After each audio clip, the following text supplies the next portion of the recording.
Olá! Nesse episódio do Fora da Política Não há Salvação, nós vamos discutir a Lei de Segurança Nacional e o seu uso cada vez mais frequente por diferentes autoridades. E para tratar desse tema, eu convidei o meu amigo, meu colega, Floriano de Azevedo Marques, que é professor titular do Departamento de Direito do Estado, da Faculdade de Direito da USP, a Faculdade do Largo São Francisco, e é também diretor da Faculdade de Direito do Largo São Francisco. E tem muitas qualidades e um defeito grave, que é ser São Paulino. Mas fora isso, é uma boa pessoa e a gente vai aqui tratar desses temas. Bem-vindo, Floriano. Obrigado, Cláudio. Eu tenho com o Cláudio uma amizade de tantas décadas que a gente não pode falar, sob pena de passar recibo de velho, e um convívio muito próximo, muito amistoso, demonstrando que a tolerância é um traço que une as pessoas, né? Sendo eu um São Paulino empedernido, convivo muito bem com o Cláudio há 3 décadas, sendo ele um corintiano irreparável, né? Inconsertável. Empedernido Prazer também. estar com você. É isso aí. Muito bem.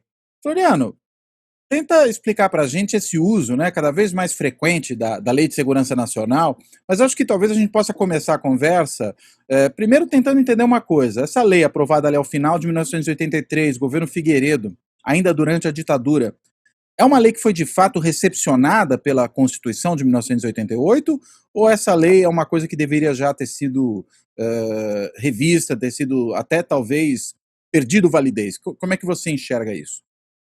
Bom, vamos lá. Eu acho que ela não foi recepcionada integralmente. Alguns dispositivos dela, ao meu ver, são compatíveis com a Constituição e, portanto, podem ser tomados por recepcionados. Alguns deles perderam completamente o sentido, depois vamos falar disso. É mais um dispositivo que agora entrou na pauta, que é considerar crime contra a segurança nacional, atiçar as classes contra as Forças Armadas, perdeu completamente o sentido. Se ele fazia sentido na vigência do ato institucional número 2, o ato institucional número 1, não faz sentido mais no âmbito da Constituição de 88, que inclusive coloca as Forças Armadas num papel institucional muito diferente daquele que a Constituição emendada, né, de 69 trazia. Outros dispositivos, me parece que ainda fazem sentido constitucional, como, por exemplo, organizar um grupo armado para desafiar as instituições democráticas. Isso me parece que em qualquer Estado democrático do mundo seja considerada uma infração, um crime contra a segurança nacional, contra a segurança das instituições. Eu sou daqueles que entende que não há um vício de origem pelo fato da lei ter sido editada no final da ditadura militar, à luz de um regime de exceção, até porque o Supremo já falou várias vezes que leis que foram editadas nesse período são recepcionadas quando compatíveis com a Constituição. Porém, parte do conteúdo dessa Lei de Segurança Nacional é completamente hoje incompatível com a Constituição de 88 e essas disposições, estas sim, não foram recepcionadas. Então, do ponto de vista da validade, eu diria que parcialmente ainda são válidos alguns dispositivos. De outro lado, eu creio que é uma hora boa, e acho que é um momento importante, para revisitar esse tema e para redesenhar uma legislação que proteja as instituições democráticas contra atentados que possam ser feitos contra elas. Então, talvez essa rediscussão dos termos de uma lei de segurança nacional seja importante. E aí, se você achar conveniente, a gente pode discutir algumas trilhas para essa rediscussão. Ela é parcialmente válida, ainda aplicável, parcialmente foi não recepcionada, e aí, mesmo a parte válida, a parte que segue vigente, merece ser rediscutida com toda certeza.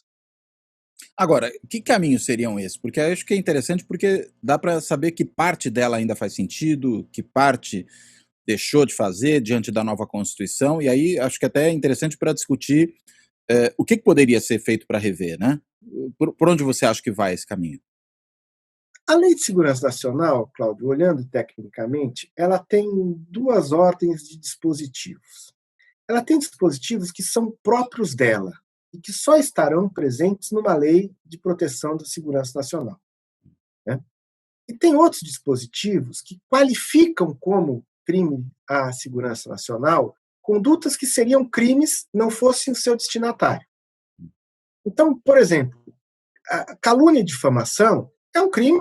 Se eu falar publicamente que o Cláudio Couto é um batedor de carteiras porque surrupiou valores de um amigo meu no dia tal, etc., eu estou praticando, estou cometendo o crime de calúnia contra o cidadão Cláudio Couto. Né? Se o cidadão Cláudio Couto se elege deputado e, como deputado, presidente da Câmara, se eu disser que ele é um batedor de carteiras que furtou valores de um amigo nosso numa festa, eu estou continuando a praticar o crime de calúnia. Não porque o Cláudio seja presidente da Câmara dos Deputados, eu estou atentando contra a segurança nacional. Então, os dispositivos que dizem respeito à segurança nacional, por exemplo, propagandear, organizar, engendrar movimentos para depor o poder constituído, né? Bombardear o Supremo Tribunal Federal com rojões, sei lá, planejar um atentado contra um ministro de Estado, contra o presidente da República, esse é um crime que alça uma condição de afronta às instituições, da presidência da República, do parlamento, etc. E é um crime que pode ser considerado em qualquer nação democrática atentatório à segurança nacional. Porque a pessoa da vítima é só um veículo ao atingimento principal que se quer, que é depor as instituições, tomar o poder pela força, desgastar as instituições democráticas. Outra coisa é você transformar um crime comum num crime contra a segurança nacional, porque o destinatário é um dignatário qualquer, ou pior, um corpo impessoal de dignatários.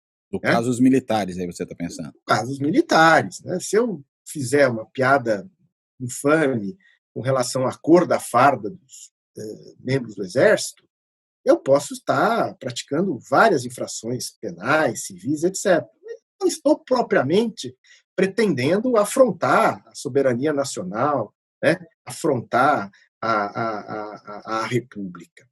Então, acho que aí os dispositivos da Lei de Segurança Nacional que visavam a dar um incremento de proteção e de punição a infrações que se destinavam aos agentes públicos perdem o sentido à luz da Constituição de 88.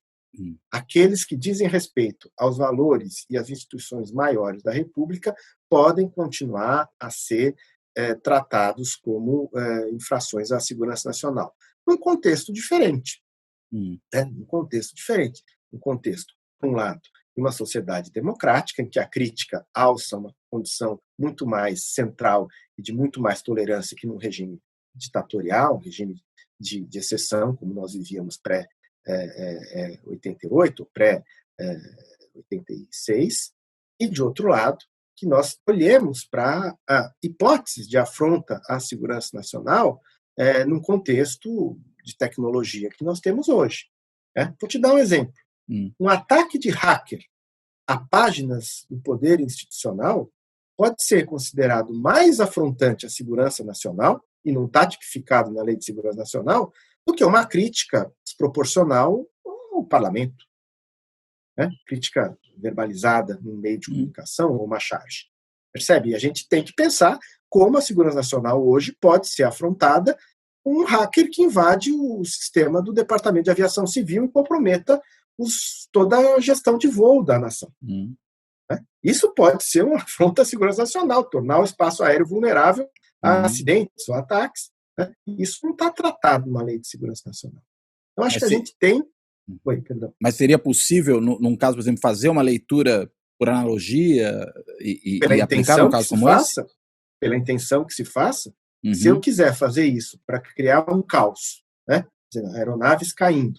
Imagine um 11 de setembro, que evidentemente teve um caráter de ataque à nação americana, 11 de setembro sem tomada de aviões, mas com um hacker invadindo o sistema de controle aéreo dos Estados Unidos e fazendo os aviões despencarem, caírem, entrarem em colapso para criar um caos.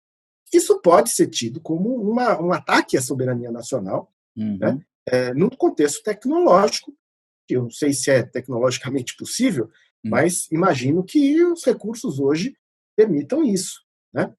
Haja vista a capacidade de ataque de hackers, etc. Aliás, hoje existe uma divisão militar nos países, nas potências militares, de ataques cibernéticos como algo sério. Então, de um lado, há um anacronismo vis-à-vis o que se valorizava como segurança nacional em 82, 83, e há um anacronismo em função do grau de vulnerabilidade a essa instituição, essa entidade abstrata segurança nacional, que a tecnologia trouxe. Então, a revisitação desses temas é realmente muito pertinente, muito atual. O que eu acho que está acontecendo, e aí é uma outra patologia, que é jurídica, mas é também política e sociológica, é a invocação da Lei de Segurança Nacional como um resgate de instrumentos autoritários que já foram e devem ter mesmo sido sepultados. Né? Então, essa segunda parcela de observação política, que me preocupa, ela está no mesmo barco, no mesmo cesto, da evocação do AI-5, da evocação de uma censura mais ou menos disfarçada, né? Da invocação de uma intervenção militar que não tem base constitucional e da invocação da Lei de Segurança Nacional como, digamos assim, um resgate do entulho autoritário. E essa também é preocupante.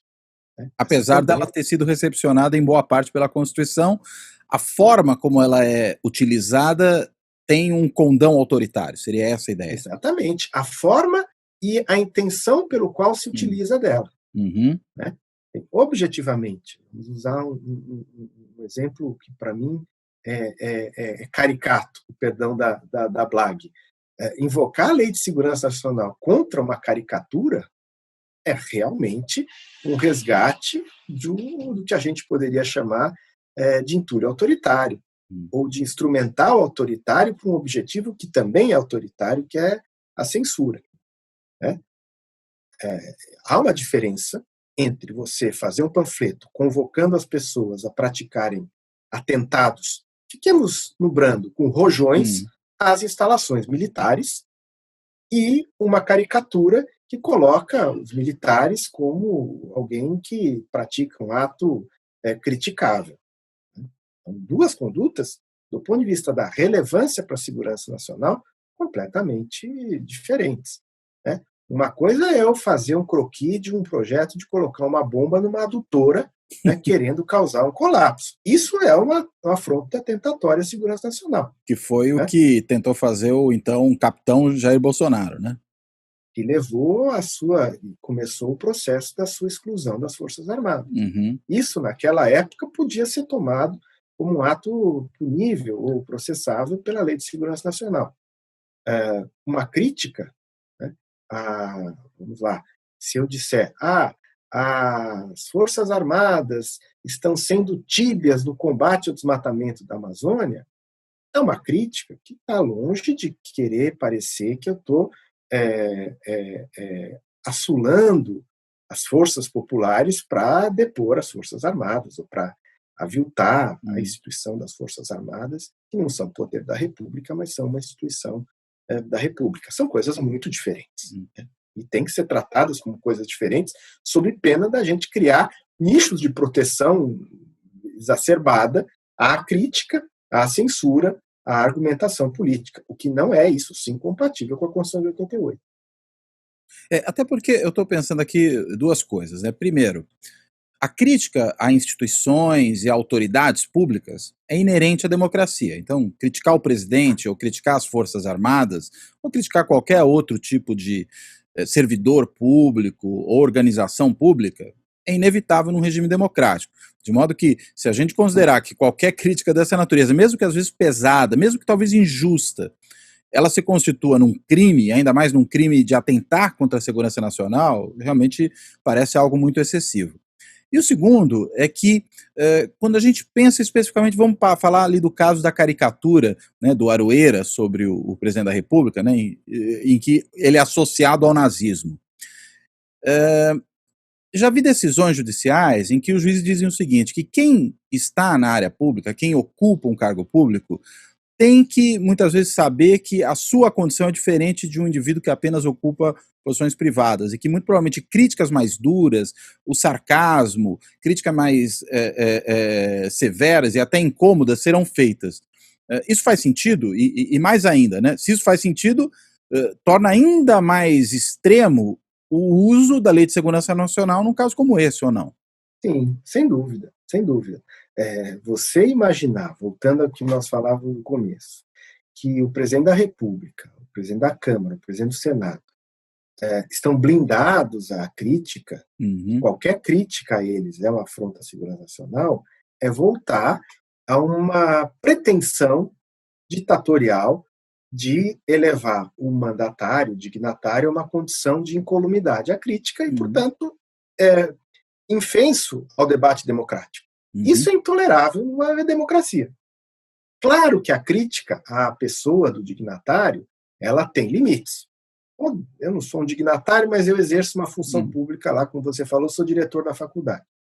Se os estudantes, né, me fazem uma caricatura dizendo que eu sou diretor conivente com o sucateamento do ensino superior, isso é uma crítica que eu tenho que tolerar, ainda que ache injusta. Uhum. Agora, se os estudantes divulgam um panfleto dizendo que eu estou pegando propina do fornecedor de merenda, fornecedor de refeições, que eu tenho um mensalão do restaurante universitário, aí essa crítica se torna uma crítica criminosa, né, uma prática de calúnia, e eu vou exigir que a pessoa ou prove, não vai provar, ou ela seja responsabilizada, porque eu não Uhum. sou obrigado, por ser agente público, a ser tomado como um criminoso que pega Uhum. propina. Né? Eu não pego propina, não tem por que a pessoa me acusar disso, e vai ter que se justificar. São coisas diferentes. Agora, eu posso ficar muito chateado, indignado, dizer que eu sou um agente do sucateamento do ensino público. Mas essa é uma crítica política. Eu tenho que responder dizendo por que exatamente, o que você acha Entende por sobre isso? essa, entende por isso, né? Essa crítica pode me chatear, me Uhum. amargurar, Agora, a associação desgostar. ao nazismo pode ser interpretada como algo que vai além desse ponto? Talvez não seja o caso do receptor de propina, mas também não é meramente uma crítica política. Na medida em que, se alguém professar o nazismo, ostentar símbolos nazistas, isso até pode ser caracterizado como crime, né? Isso faria sentido? Olha, na minha opinião, não. Eu já Uhum. fui tomado por fascista, né? Em material de campanha de centro acadêmico. Eu Uhum. confesso para você que achei a crítica um pouco desabrida, achei a crítica, inclusive, incidente numa vulgarização de algo grave. Uhum. Mas eu diria que isso. Veja, esse é um ponto importante que vai além da Lei de Segurança Nacional. A gente pode tratar Uhum. isso no âmbito do Código Penal. É, uma coisa é dizer que o sujeito tem práticas nazistas, né? E politicamente é alguém que está emulando o nazismo. Outra coisa é dizer, o dirigente tal, ele incita práticas nazistas, ele tem uma conduta sistemática de defesa da erradicação de minorias, de genocídio contra outras raças, etc. No primeiro caso, é uma crítica genérica, que pode até ser historicamente equivocada. Uhum. No outro, eu estou imputando efetivamente a prática daquilo que é considerado crime no nazismo. Emular símbolos nazistas, propagandear negacionismo, etc. Uhum. Né? A mesma coisa vale, entrou na moda agora, o genocídio. Se eu Sim. disser o ministro da Saúde tem uma prática deliberada de genocídio, que ele está conduzindo uma política direcionada conscientemente a matar os pobres, eu pratiquei uma calúnia. Eu imputei uma conduta a uma pessoa determinada que tem características de genocídio. Né? Uhum. Então, ele está agindo deliberadamente, tirando respiradores do SUS para matar os pobres e fazer um higienismo social via pandemia. Ou os Isso é índios, às calúnia. vezes, né? Dos índios. Isso é calúnia, tem que tomar cuidado. Uhum. Ou bem demonstra isso, ou não fala. Outra Sim. coisa é, genericamente, dizer, essa omissão das autoridades é um genocídio aos pobres ou às nações indígenas. É uma crítica exagerada, ao meu ver. Uma Né? hipérbole. É uma crítica, uma hipérbole que tem um lado ruim, que é você vulgarizar condutas ou crimes Uhum. muito graves, né? Que tornam o crime mais generalizado. Todo mundo chama de genocídio, genocídio. Não, genocídio é grave, Uhum. mas não é uma conduta que eu caracterizaria como tipicamente calúnia, à luz do Código Penal, hein? Nem estou Sim. indo para a Lei de Segurança Nacional. Eu acho que se nós não fizermos essa separação, que pode parecer uma filigrana técnica, nós estamos usando o Código Penal como ferramenta política. E eu tenho nisso um grave distúrbio, eu vejo nisso um grave distúrbio. Né? O Código Penal ele tem que ser usado quando as pessoas passam do limite. Criminalizar a crítica política, com base na Lei de Segurança Nacional ou do Código Penal, é algo que vai no sentido contrário ao debate democrático. Sim.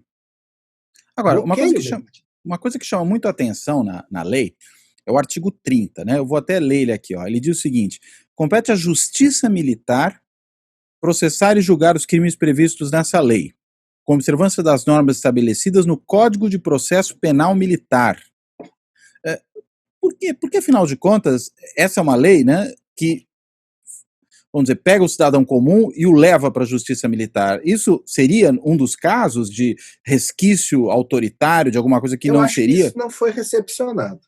Isso é interessante. Não foi recepcionado, porque todo o tratamento da jurisdição na Constituição de 88, ele foi pensado no sentido de extirpar a jurisdição de exceção.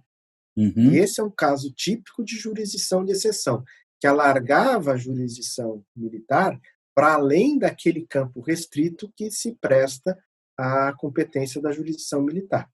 Essa parte processual, ao meu ver, não tem respaldo na Constituição de 88 e, como tal, não foi recepcionada. Eu não sei se o seu ouvinte está familiarizado com o termo recepção. Né? Acho que era bom explicar, quando você né? tem uma ordem constitucional, ela quase que reinaugura o ordenamento jurídico. Mas ela não torna todas as leis anteriores a ela inválidas, senão teria um caos, né, jurídico. No dia seguinte da Constituição, você não tem como ter um novo Código Civil, uma nova lei de inquilinato, sim, uma nova lei penal. Não daria para você, junto com uma Constituição, ver todas as leis revigoradas e renovadas. Sim. Então, juridicamente, isso opera um efeito porteira.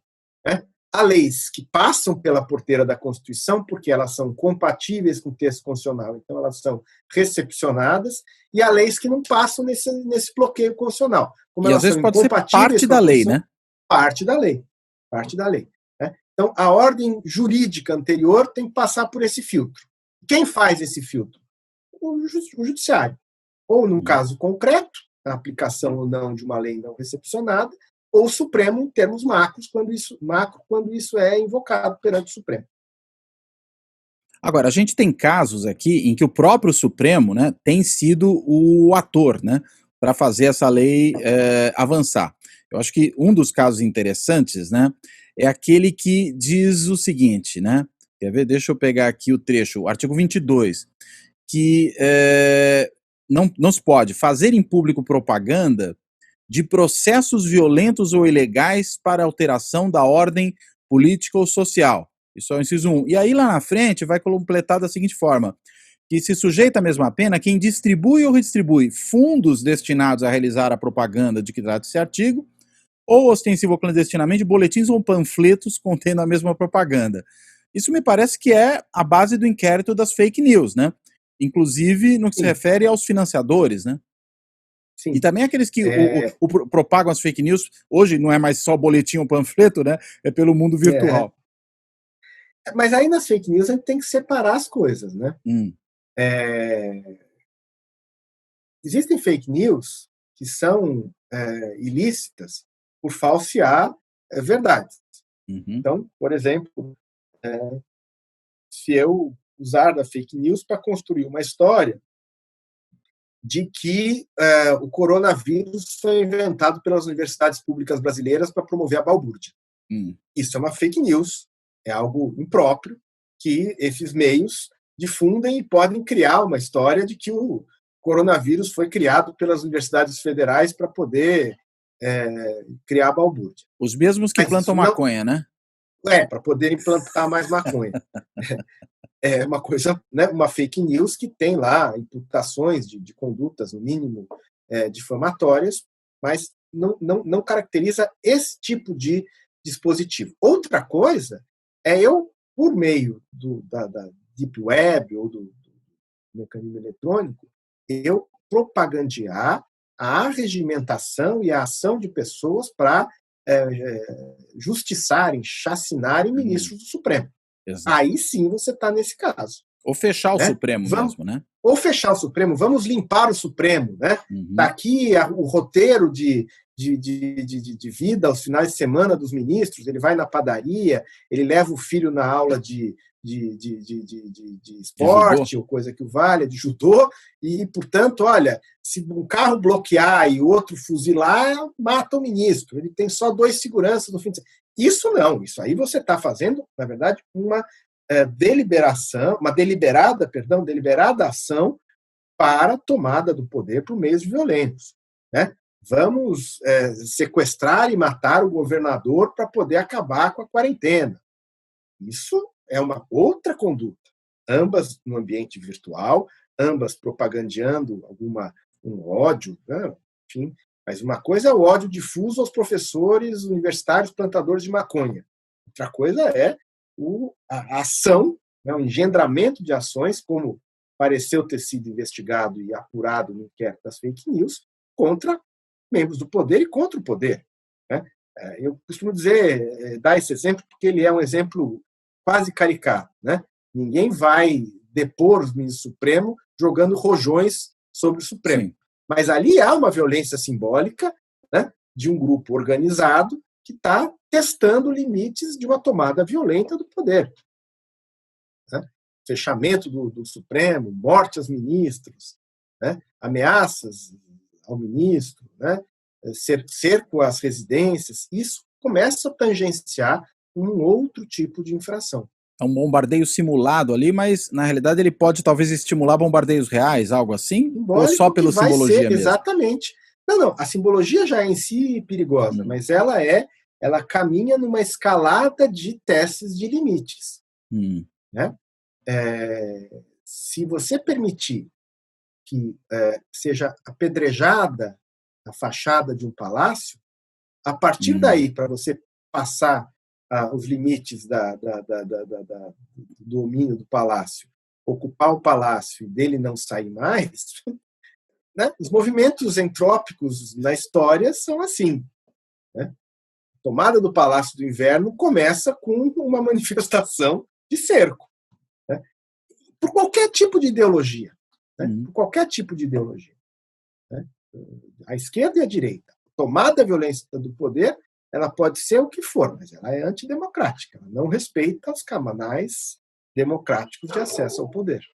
Embora a própria lei ela vamos dizer, exclua, né, da condição de crime a discussão de doutrinas, né? E às vezes aí também a gente tem um espaço, né, para dizer o que está, ou se está ou não se está fazendo. Né? Não, nós estamos só discutindo em termos teóricos, digamos, uma teoria da revolução. Né? Ou não, nós estamos, na verdade, incitando pessoas como os 300 do Brasil que se acamparam na frente do Congresso e alegaram que tinham armas e tinham até um campo de treinamento militar próximo a Brasília. Nós iremos, de fato, nos preparar para uma eventual tomada do poder. Né? Inclusive com vídeos, né, que apareceram na internet em que essas pessoas chamavam, de fato, para ações militares concretas. Né? Ou pelo menos davam a entender que isso poderia vir a acontecer. Bom, Cláudio, acho que existem fronteiras que são nítidas. Né? Se você resolver lá na Fundação Getúlio Vargas dar um curso de pós sobre história da ação marxista no mundo ocidental, né, e discutir as ações, a estratégia do leninismo, a estratégia do foquismo, a estratégia do movimento Baden-Meinhof, etc., você está discutindo as doutrinas. Se você resolver que seus alunos façam uma atividade prática de incursão guerrilheira experimental, você passou do ponto da discussão da doutrina e você está fazendo uma ação, que é uma ação que tangencia uma afronta. Você vai dar uma garrucha para cada um, né, e fazer uma simulação da tomada de Havana. Podemos treinar isso na Prefeitura de São Paulo, por exemplo. Um exercício disso. Ou, por exemplo, né, vamos dar um exemplo de 2013. Enquanto as massas estavam defendendo catraca livre ou fim da corrupção, etc., havia manifestações discutindo linhas doutrinárias. Quando, num determinado momento, cercam o Palácio Martinelli ali no Viaduto do Chá e resolvem começar a querer invadir a prefeitura, isso deixou de ser manifestação, discussão política doutrinária e passou a ser um ato de afronta a um determinado símbolo do poder, que é a sede da prefeitura. Uhum. Há diferença significativa entre uma coisa e outra. Aliás, essa é uma coisa interessante. Uma das coisas que também a Lei de Segurança Nacional menciona é a depredação, né?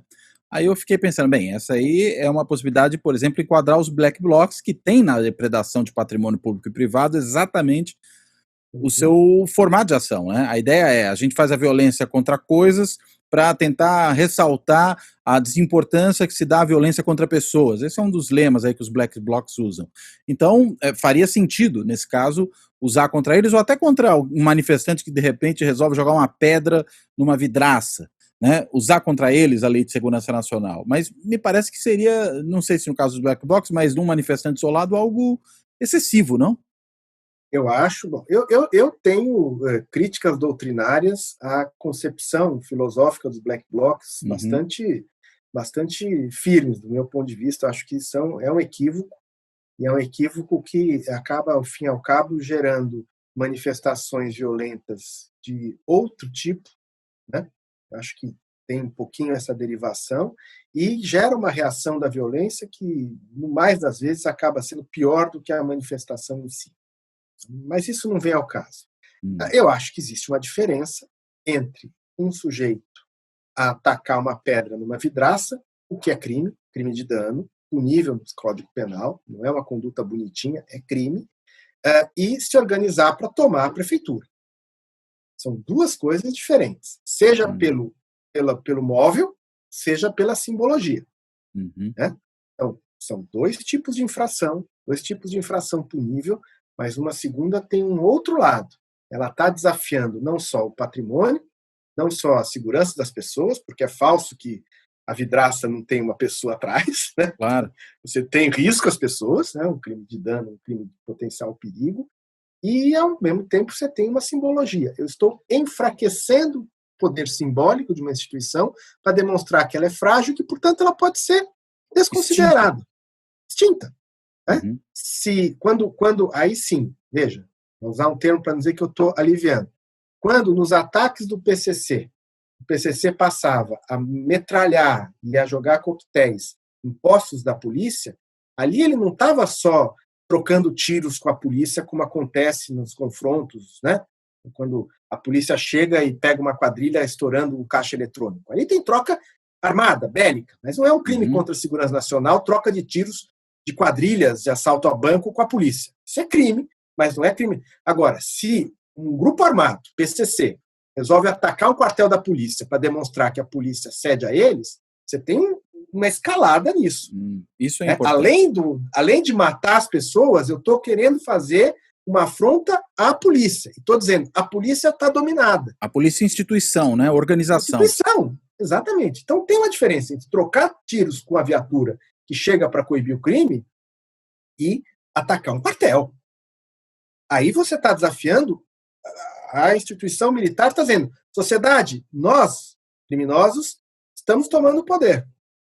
E é isso que faz também com que o atentado contra uma autoridade pública, né, investida de um mandato, ela seja ela constitua, na verdade, um atentado mais grave do que um crime contra um cidadão comum, independentemente do valor inerente à vida de cada uma das pessoas, pelo alcance que isso tem do ponto de vista da manutenção da própria ordem pública, né?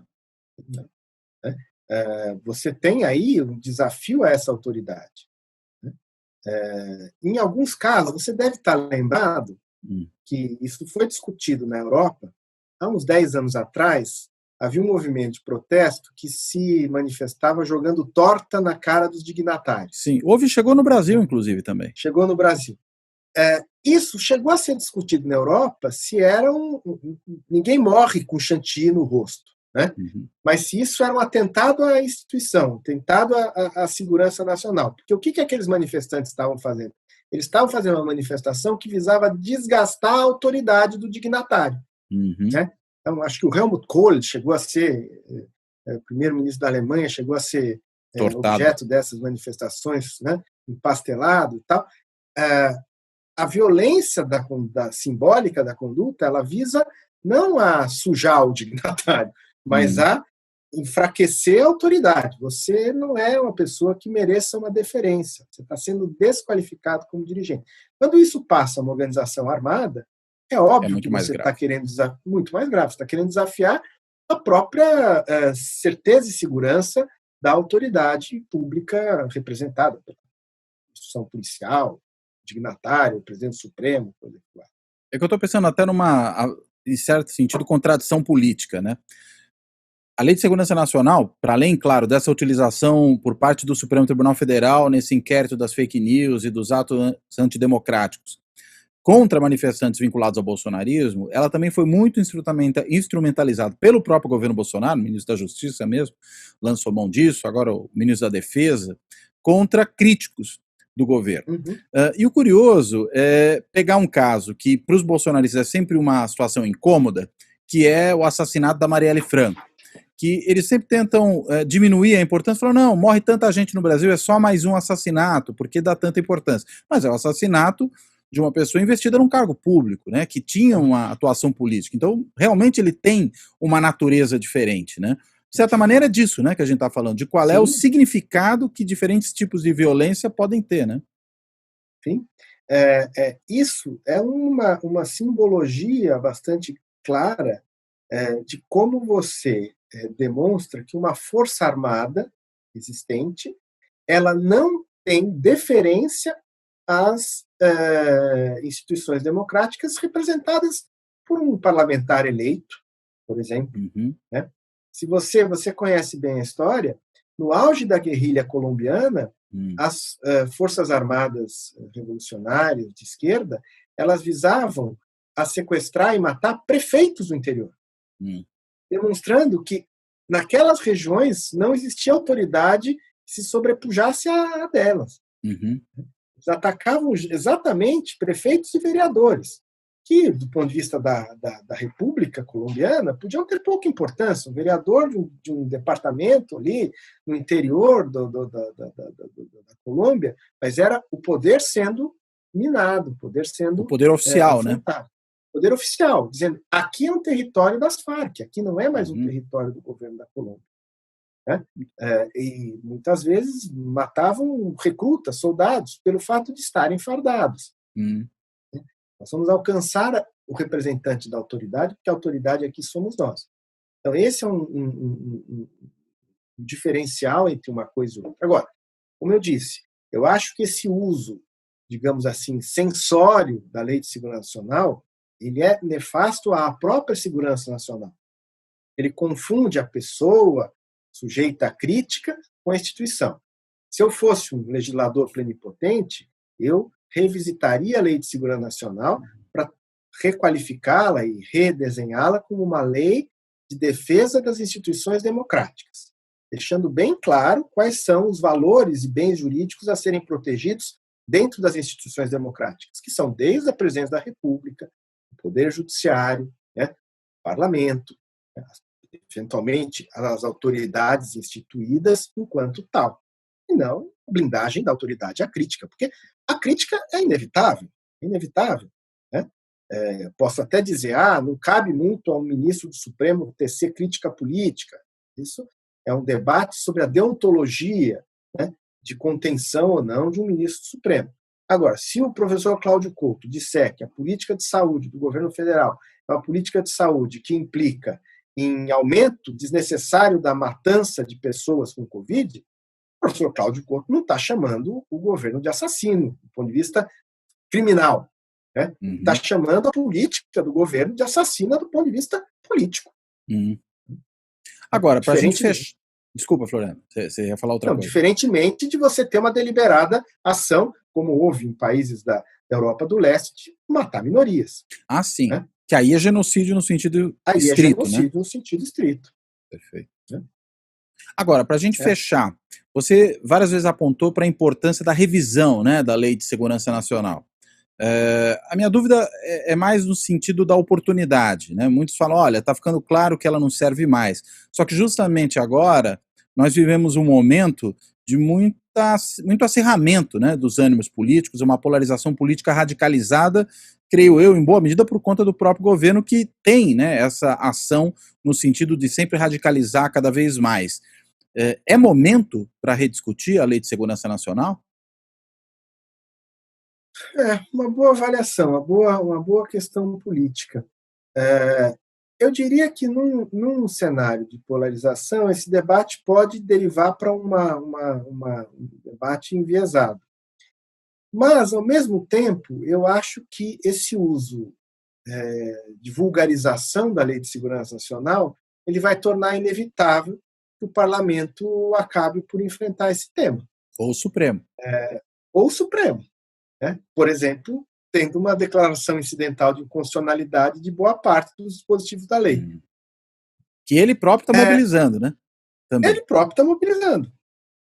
Né? Então, você tem, na política, a formação da agenda, ela normalmente não segue uma fagulha racional.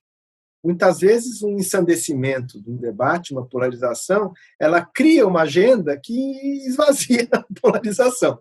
Né? Em condições normais, eu diria para você, poxa, mas não faz sentido o Congresso se debruçar sobre isso, tem uma pauta tão longa de problemas a serem enfrentados, reforma tributária, auxílio emergencial, uma série de questões institucionais aí, né? Os pacotes econômicos que nunca são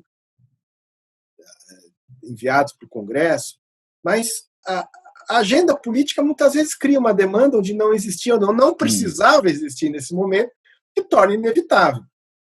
Você há de convir comigo que, se nós estivéssemos falando há 2 anos aqui, nós nunca íamos imaginar que tivesse uma mobilização tão grande do Congresso para discutir uma lei de fake news.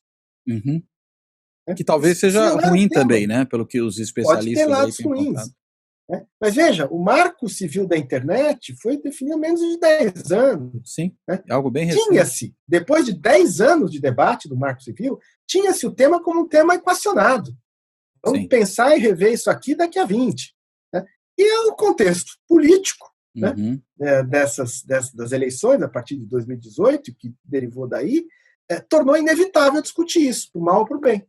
Sim. Então, essa pauta política, muitas vezes, ela é mais contingente do que racionalmente pensada. Muito bem. Muito bom, Floriano. Quero te agradecer muitíssimo por essa conversa, acho que foi tremendamente esclarecedora, inclusive porque realmente todo mundo fica se perguntando, afinal de contas, a Lei de Segurança Nacional vale, não vale? Está sendo usada de maneira exagerada, não está? Cada um usa a seu favor, contra o outro e vice-versa.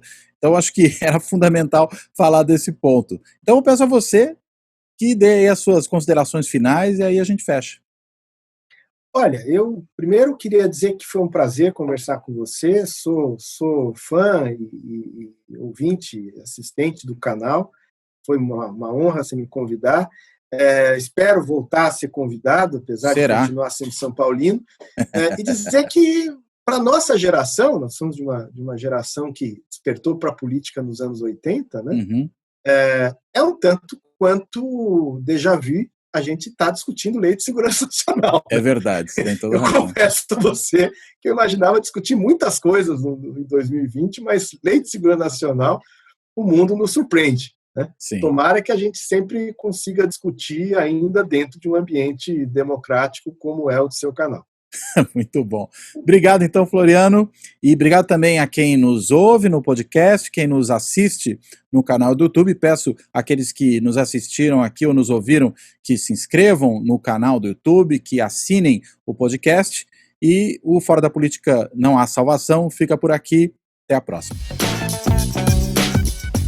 Se você gostou desse vídeo, não esqueça de colocar sua curtidinha aí embaixo e, claro, se inscrever no canal. Além do canal do YouTube, o Fora da Política Não Há Salvação está disponível também no podcast, em mais de 16 agregadores de podcasts. Acompanhe a gente. Um abraço, até a próxima.